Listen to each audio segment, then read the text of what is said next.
Hello students, आज फिर pre law one इसके पहले क्लास में मैं आप लोग को 1861 एक्ट के बारे में बताई थी।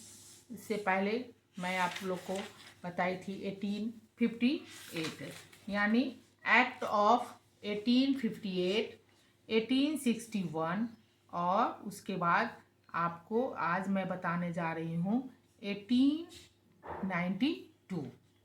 तो यह एक्ट क्या था? तो आपको पहले वाले क्लास में मैं 1858 में जो एक्ट बना था और हमारे भारतीय जनता को जो उम्मीद थी कि इस एक्ट के तहत हमें कौन कौन अधिकार दिया जाएगा, तो 1858 में जब वो लोग असंतुष्ट थे तो फिर मैं नेक्स्ट क्लास में भी बताई कि 1861 में जो एक्ट पारित किया गया तो वह भारतीयों को खुश करने के लिए कुछ उनको उनके सदस्य कुछ को उसमें सदस्य बनाया गया, यानी भारतीयों को कुछ उसमें लाभान्वित करने का सोचा गया। लेकिन हमारे भारतीय जो थे, हमारे भारत के जो जनता थे, उनकी जो यह उम्मीद थी वह खरे कसौटी पर नहीं उतरा। वो अंग्रेज उसमें भी अपना चालाकी किया, क्योंकि जब हम देखते हैं कि उनको उसका मेंबर बनाया गया तो मेंबर बनाने में जो बनाने वाले थे वह अंग्रेज रहते थे।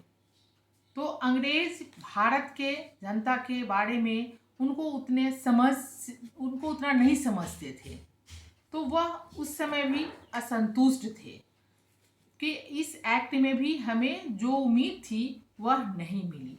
तो अब जब देखते हैं कि 1858 में ब्रिटिश ताज का शासन लागू हुआ, तो हम क्या देखते हैं कि भारतीयों को इस परिवर्तन में बहुत अनेक उपेक्षाएं थी। और क्या थी कि वह जो उनकी उपेक्षाएं थी वह पूर्ण नहीं हो सकी थी। भारतीयों को इस परिवर्तन में अनेक अपेक्षाएं थी। तो अपेक्षाएं मीन्स क्या होता है कि उनको उम्मीद थी कि हमें अगर यह एक्ट बन जाता है तो मेरा भी अधिकार होगा, क्योंकि हमारे यहाँ ब्रिटिश सरकार, अंग्रेजों का प्रभुत्व स्थापित हो चुका था, उन्हीं का मोनोपोली था, उन्हीं का बोलबाला कह सकते हैं। तो यह तीनों एक्ट बहुत इम्पॉर्टेंट है, 1858, 1860 और 61। और 1861 के बाद आज मैं जब आप लोग को बताने जा रही हूँ 1892, यानी 61 के बाद यह 92 में यह इंडियन काउंसिल एक्ट जो बना, तो यह इससे हमारे भारतीय जनता को क्या क्या लाभ मिला, क्या इससे वह लोग संतुष्ट हुए थे कि नहीं। तो हम देखते हैं कि जब 1861 ईस्वी का जो अधिनियम पारित किया गया था, भारतीयों की आशाओं पर वह खरा नहीं उतरा। फिर देखते हैं कि अंग्रेजी सरकार ने 1892 ईस्वी में एक अधिनियम पारित किया, जो मैं आज आप लोग को 1892 का जो हम बता रहे हैं, तो एक फिर उसको पारित किया गया कि अब इसमें क्या क्या रूल आया। इस अधिनियम को पारित करने में इसका बहुत निम्नलिखित कारण थे, यानी बहुत उसका कॉजेज था। तो यह कौन कौन पॉइंट था, क्या कारण आया, तो यह पास किया गया और यह एक्ट को फिर लाया गया। तो इसमें बहुत सारे, आप इसके पहले यह तीनों एक्ट, जो मैं तीनों एक्ट के बारे में इससे पहले भी 2 एक्ट पढ़ाई हूँ, यह आप लोग ज़रूर देखिएगा। बहुत इम्पॉर्टेंट यह है कि यह पूछा जाता है कि यह भारत के, या आपको हर एग्जाम के इसमें भी क्वेश्चन भी रहता है कि यह इस एक्ट में क्या हुआ, यह एक्ट में क्या हुआ। तो तीनों हमारे बहुत इम्पोर्टेंट यह एक्ट सब है और इसकी अच्छे से जानकारी होनी चाहिए। तो यह देखते हैं कि पहला 1861 में का जो अधिनियम था, एक्ट ऑफ 1861 का, तो अधिनियम में भारतीयों को बहुत अपेक्षाएं थी। पहले में मैं बता चुकी हूँ।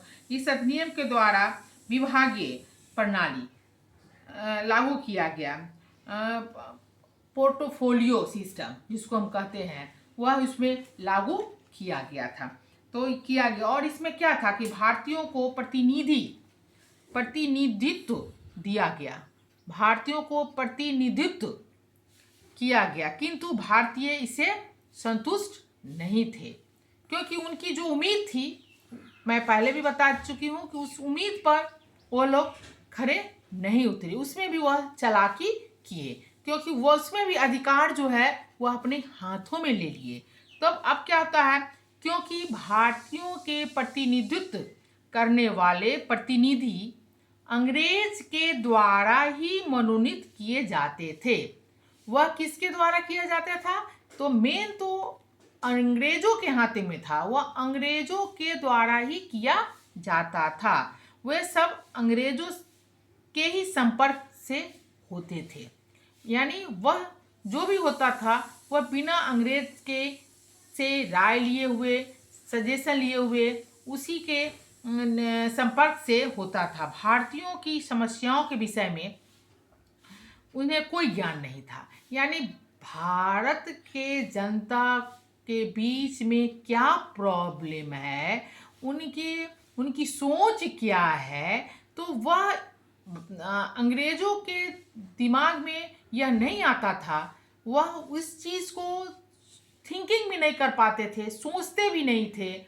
और लेकिन हाथ में तो वही था, उन्हीं के हाथों में था। वह प्रतिनिधित्व करने वाले जो प्रतिनिधि वही रहते थे, अंग्रेज के द्वारा ही होता था। तो भारतीय जो है वह इससे भी, उस एक्ट से भी संतुष्ट नहीं होते। कौन एक्ट? 1861 के बारे में मैं बता रही हूँ कि उसमें भी वह एक्ट, यह कारण सब था कि क्यों कारण बना कि फिर 1892 में फिर एक एक्ट बना और उसको भी पारित किया गया। तो ये पारित होने से पहले यह सब महसूस किया गया, यह सब कमी हो गई थी। और तब क्या हुआ कि भारतीय ने फिर मैंने पुनः सुधारों की मांग कर रहे थे। अब भारतीय जो है वजीर हो गए कि नहीं, हमें जो एक्ट बना 1861 में, उसमें भी आपको सुधारना होगा, इसमें आप सुधार कीजिए। अब फिर हम देखते हैं कि नेक्स्ट पॉइंट क्या हुआ। तो यह आपका पहला था कि 1861 का अधिनियम, एक्ट ऑफ 1861 का, इसमें यह सब कमी आई। दूसरा दिया तो उसको, लेकिन प्रतिनिधित्व बनाया, लेकिन उसमें यह सब कमी आ गई। तो जनता नाखुश हो रहे थे, वह अपना हक मांगना शुरू किए। दूसरा आपका पॉइंट आता है राष्ट्रीयता की भावना प्रबल। अब राष्ट्रीयता की भावना, आखिर यह राष्ट्रीयता की भावना क्या प्रबल हुआ? तो हम देखते हैं कि 1861 ईस्वी से 1892 ईस्वी तक के, माने इसके अंतर्गत दोनों के में भारत में बहुत महत्वपूर्ण परिवर्तन हो गए थे। कुछ आखिर महत्वपूर्ण परिवर्तन में क्या हुआ? तो 1870 यानी 1870 के पश्चात धार्मिक आंदोलन, मैं इसके पहले आप लोग को धार्मिक आंदोलन के बारे में, धर्म और समाज के बारे में भी आपको मैं बता चुकी हूँ। राजा राम मोहन राय और आर्य समाज, रामकृष्ण मिशन, माने यह सब टॉपिक आप लोग का हो चुका है। और इस सब जो जितना भी टॉपिक हो गया है, इस सब के बारे में ही आप जरूर पढ़िएगा, क्योंकि हमारे भारत के धर्म और समाज से यह जुड़ा हुआ सब इससे रिलेटेड जितना टॉपिक था वह सब एक दूसरे के पूरक है। तब अब यहाँ पर आ रहा है कि हमारे भारत में 1861 से 1892 ईस्वी में काफ़ी परिवर्तन हो रहा था, हो गया था। तो क्या चीज़ में? तब हम देखते हैं कि धर्म और हमारे धार्मिक आंदोलन जिसको कहते हैं, तो धार्मिक आंदोलन में जैसे आपको पहले मैं बता चुकी हूँ, ब्रह्म समाज, आर्य समाज, हाँ, रामकृष्ण मिशन, हाँ, थियोसोफिकल सोसाइटी, यह सब हमारे धर्म और समाज से जुड़ा हुआ था। यानी हमारे धर्म समाज में धर्म के नाम पर जो शोषण होता था हमारी जनता के साथ होता था, तो रामकृष्ण परमहंस, राजा राम मोहन राय, दयानंद सरस्वती, यह लोग मिल के हमारे समाज में इस बुराइयों को दूर करने का अभियान शुरू किया, उसको आगे बढ़े। जो हर महापुरुष का के टॉपिक आपके क्लास में मैं बता चुकी हूँ, आप लोग को मैं लिखवा भी चुकी हूँ।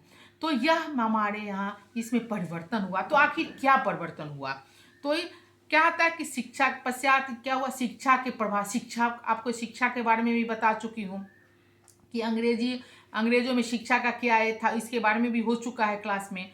तो शिक्षा के प्रभाव और क्या था, आर्थिक शोषण तथा अंग्रेजों की निरंकुश नीतियों के परिणाम स्वरूप भारतीयों में राष्ट्रीय भावना अत्यंत प्रबल हो गई थी।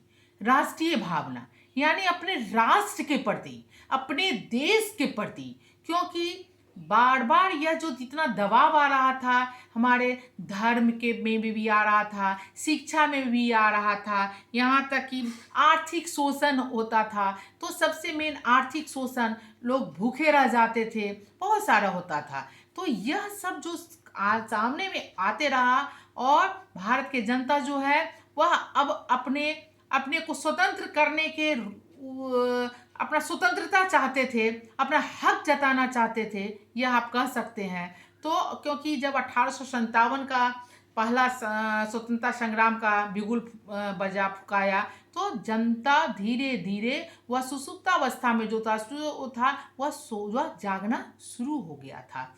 तो वह इससे अपनी राष्ट्रीय भावना सभी के अंदर में जागृत होने लगा। तो राष्ट्रीय भावना जब जागृत होने लगा तो फिर क्या होता है कि भारत में एक बार फिर विद्रोह जो वह उत्पन्न, माने था कि अब एक विद्रोह उत्पन्न हो जाए, माने विद्रोह होगा, हम अपने लिए करेंगे, जनता जिससे अंग्रेजों को इसकी ठेस पहुंचेगा और वह सोचेगा कि नहीं, अब हम भारतीय जनता जो है वह जागरूक हो गया है, अब हम यहाँ पर ज़्यादा दिन तक नहीं रह पाएंगे। तो वह भी अपना एक गेम खेल रहा था और यहाँ की जनता भी वह अपने समाज और राष्ट्र के प्रति जागरूक हो चुके थे और काम करना शुरू कर दिए थे। तो धार्मिक परिवर्तन भी होने लगा। तो अब उसके बाद राष्ट्रीय भावना भी उत्पन्न हो गई। फिर देखते हैं कि इस भय से, तो जब यह आया तो अंग्रेजों में एक अब भय हो गया। कि क्या भय हुआ कि देखता है कि अंग्रेजी सरकार ने भारतीयों को संतुष्ट करने के लिए उसको एक भय हुआ। अब वह भारतीय जनता को, हाँ, भारतीयों को, अंग्रेजी सरकार ने भारतीयों को संतुष्ट करने के लिए इस अधिनियम को पारित किया। कौन अधिनियम, कौन एक्ट? 1892 का। इस 92, तो हम 1861 से 1892 के बीच का में आखिर धर्म में भी परिवर्तन आया, धार्मिक आंदोलन से भी शुरू हो गया था। इधर शिक्षा की जो गिरावट हो गई कि शिक्षा के प्रभाव, हाँ, शिक्षा के प्रभाव, हाँ, आर्थिक शोषण, तो जनता भी जागरूक हो गई थी, उसको राष्ट्रीय भावना कूट कूट कर भरना शुरू हो गया। तो यह सब जब आने लगा तो जनता अंग्रेजी सरकार जो थी वह डर, अंदर से भय हो गया और भय के कारण कहा कि नहीं, हमें यह एक्ट को पारित कर देना चाहिए। यानी कौन एक्ट? 1892। तो अब हम देखते हैं कि उस समय वायसराय लॉर्ड रिपन ने इसको भांप लिया था। लॉर्ड रिपन था भारत का उस समय लॉर्ड वायसराय। तो वह देखा कि नहीं, अब उस तक वह क्या किया और वह एक अपना एक मैसेज दिया। क्या था वह कथन था उसका कि उसके इस कथन को भी स्पष्ट होता है। वह एक अपना कथन व्यक्त किया कि एक आंदोलन प्रारंभ हो गया है, एक आंदोलन प्रारंभ हो गया है जो कि प्रत्येक वर्ष अधिक तेजी और शक्ति से आगे बढ़ेगा। वह लॉर्ड रिपन जो था वायसराय, वह इस चीज को भांप गया और बोला कि नहीं, एक आंदोलन जो है यह अब प्रारंभ हो गया। हर साल यह जो है वह बहुत तेज गति से बढ़ेगा। अभी घटने का सवाल ही नहीं है। अब यह जोर से यह पकड़ लिया, इसमें तेजी आ गई। हर साल यह बढ़ते जाएगा। यह लॉर्ड रिपन जो वायसराय था उस समय भारत में। अब क्या होता है, तीसरा पॉइंट हम देखते हैं। तो आपने क्या दिया कि राष्ट्रीयता की भावना प्रबल हुआ। तो अब फिर हम देखते हैं कि भारतीय राष्ट्रीय कांग्रेस की स्थापना, foundation of Indian national Congress, जो आप सभी जानते होइएगा कि भारतीय राष्ट्रीय कांग्रेस की स्थापना कब हुआ था। अब हमारे भारत देश में यह जो foundation of Indian national national Congress movement नहीं कांग्रेस, तो 1885 ईस्वी में पूर्व भारत में कोई ऐसी राष्ट्रीय संस्था नहीं थी। यानी 1885 के पहले भारत में ऐसी कोई संस्था नहीं थी, कोई संस्था नहीं थी। और भारतीयों की समस्याओं के समाधान के लिए संघर्ष कर सकती, और कोई संस्था ही नहीं थी तो भारतीय के संघर्ष कैसे होता, तो कोई संघर्ष भी नहीं कर सकती थी। तो 1885 ईस्वी में भारतीय राष्ट्रीय कांग्रेस की स्थापना हुई। तो भारतीय राष्ट्रीय कांग्रेस की कब स्थापना हुआ, 1885 में, यानी 1885 में, जिसमें भारतीयों को संघर्ष करने के लिए एक आधार प्रदान किया गया, उसको एक आधार बनाया गया। और इसमें क्या था कि भारतीय राष्ट्रीय कांग्रेस ने सरकार के समक्ष अनेक मांगे रखी, अपना डिमांड को रखा। कौन, भारतीय राष्ट्रीय कांग्रेस ने सरकार के पास अपना डिमांड रखी, और जिसके बहुत प्रमुख निम्न थे। क्या प्रमुख था, तो इसका पॉइंट आता है, पहला पॉइंट, वायसराय की कार्य परिषद में सदस्यों की संख्या बढ़ाई तथा उसमें चुने हुए प्रतिनिधि हो। पहला कि क्या कहता है कि वायसराय की कार्य परिषद, जो उसका कार्य परिषद था, सदस्यों की संख्या बढ़ाई जाए, उसका जो मेंबर था उसकी संख्या जो था उसको बढ़ाया जाए, उसमें चुने हुए प्रतिनिधि हो। पहला। दूसरा था सभी प्रांतों में भी इस प्रकार की परिषदों की स्थापना की जाए, यानी सभी जगह होना चाहिए, ये नहीं कि पार्टिकुलर यहीं पर हो वहाँ पर हो, नहीं, सभी प्रांतों में इसी प्रकार की परिषदों की स्थापना की जाए। अब तीसरा क्या हुआ कि बजट पर बहस करने का अधिकार इन काउंसिलों को हो। चौथा है काउंसिलों में भारतीयों का प्रतिनिधित्व दिया जाए। इंपॉर्टेंट कि इस काउंसिल में भारतीयों के प्रतिनिधित्व दिया जाए, यानी इसके पहले अंग्रेजों का प्रतिनिधित्व दिया जाता था, अब इसमें आप भारतीयों को भी इसका प्रतिनिधित्व दिया जाए। तो यह सब पॉइंट आता है। तो यह क्या था कि इस प्रकार कांग्रेस में संवैधानिक अधिकार प्राप्त करने के लिए संघर्ष प्रारंभ हो गया।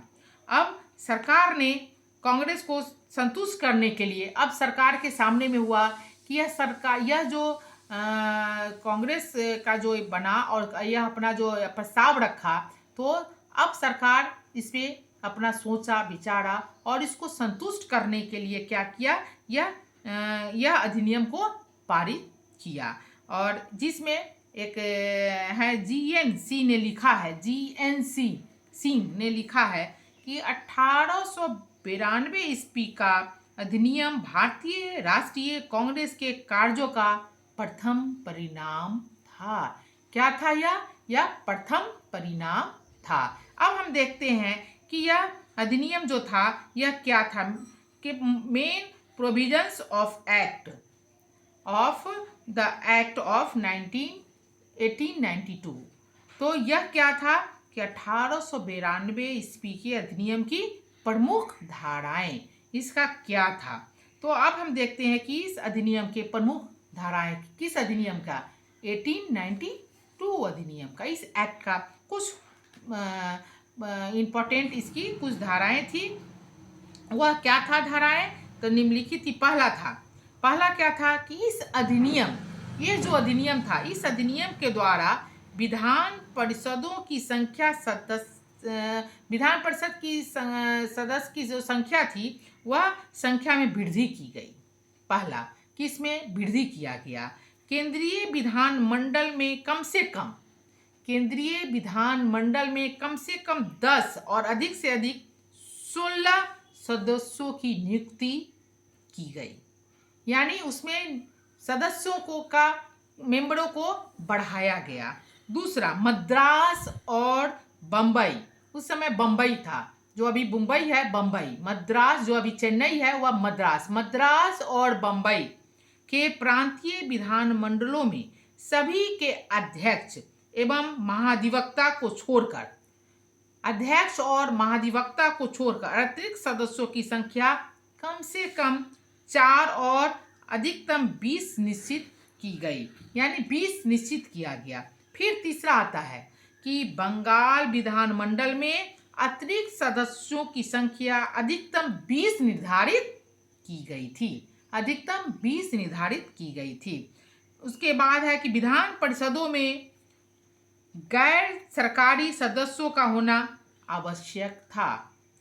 चौथा था, सदस्य अप्रत्यक्ष रूप से चुने जाते थे किंतु सरकारी स्वीकृति आवश्यक थी। प्रत्यक्ष, लेकिन उसकी सरकारी स्वीकृति आवश्यक थी। यानी वायसराय भारत सचिव की अनुमति से अपनी कार्यकारी परिषद में सदस्यों की संख्या बढ़ा सकता था। तो यानी यह सब कुछ पॉइंट है जो यह पॉइंट आया। तो इस पॉइंट को इसमें निम्नलिखित जो इसकी धाराएं थी इसमें किया गया था और इसके तहत अंग्रेज ने इस चीज़ को उसमें लागू भी किया। और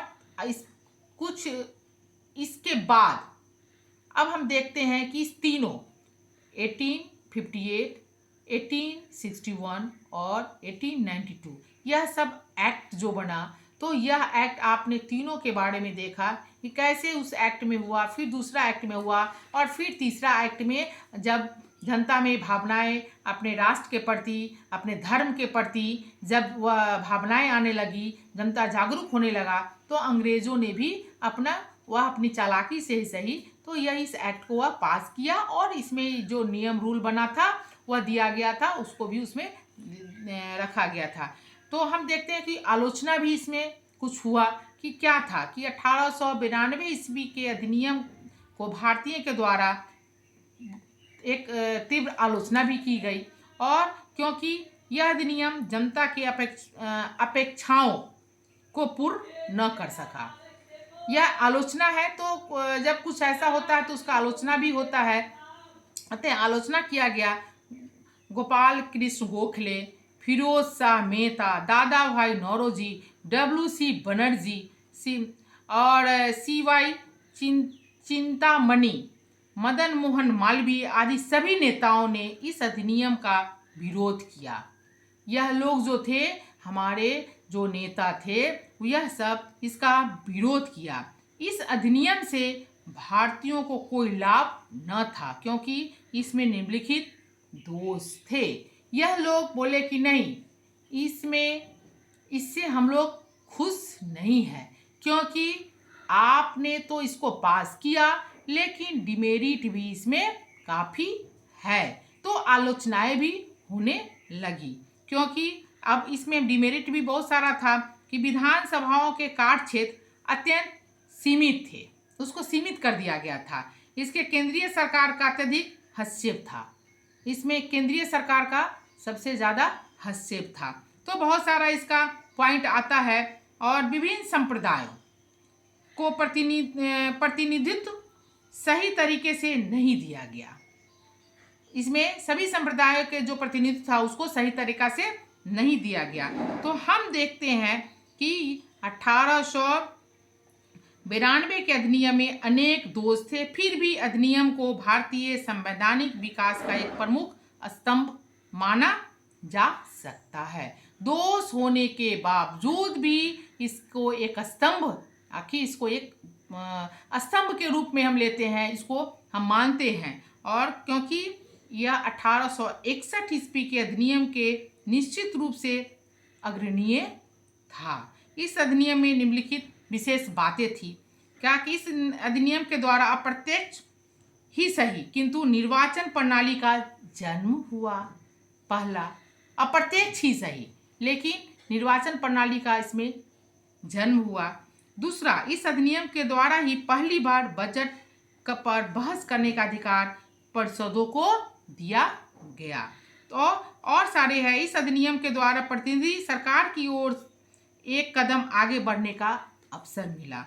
तो यह सब देखते हुए हम कह सकते हैं कि यह अधिनियम एक महान और महत्वपूर्ण प्रस्ताव है। इसके द्वारा एक निर्णायक कदम, एक कदम आगे की ओर बढ़ाया गया, यानी हम एक कदम आगे इसका बढ़े। यह लॉर्ड कर्जन ने इसके अधिनियम को प्रशंसा करते हुए लॉर्ड कर्जन ने इसके बारे में कहा था।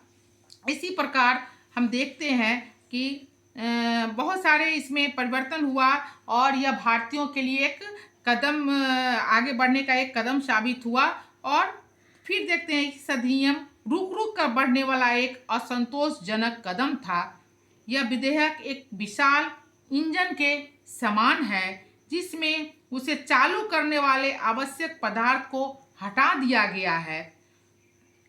यह हम वाद विवाद के अधिकार तो दिए गए किंतु निर्वाचन रूपी जीवन शक्ति का इसमें अभाव है। यह हमारे कुछ फिरोज शाह मेहता का यह संदर्भ में यह उनका यह कथन था कि यह भारतीयों के लिए अपना कथन व्यक्त किए थे।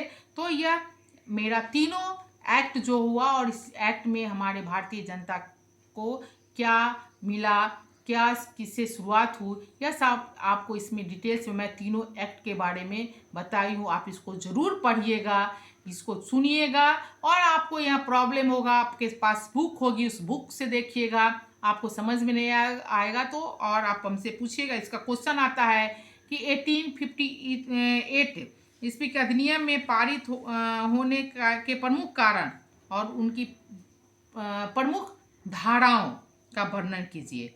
तो प्रमुख कारण और प्रमुख धाराएं भी आती है। फिर आता है 1858, फिर 1861 के भी यही आता है कि उसकी पारित होने वाले कारण और धाराएं, उसके महत्व पर कीजिए। और तीसरा आता है क्वेश्चन कि 1892 ईस्वी के अधिनियम क्यों पारित किया गया, यानी 1892 का जो यह अधिनियम था इस क्यों पारित किया गया और इसके अधिनियम के प्रमुख धाराओं और महत्व का भी वर्णन कीजिए। तो यह आपका तीनों जो 3 एक्ट बना था इस पे चर्चाएं हो गई और नेक्स्ट क्लास में फिर हम दूसरे टॉपिक में चलेंगे। तो मैं फिर नेक्स्ट क्लास में बताऊंगी। आप लोग इसको घर में बैठ के, लॉकडाउन है अभी, कॉलेज नहीं जाना है, ऑनलाइन क्लासेस हो रही है, इसका आप फायदा उठाइए। घर में इसको बैठ के अपना और पहले भी जितना पढ़ा चुके हैं उसको भी आप स्व अध्ययन कीजिए और फिर हम नेक्स्ट क्लास में मिलते हैं। धन्यवाद।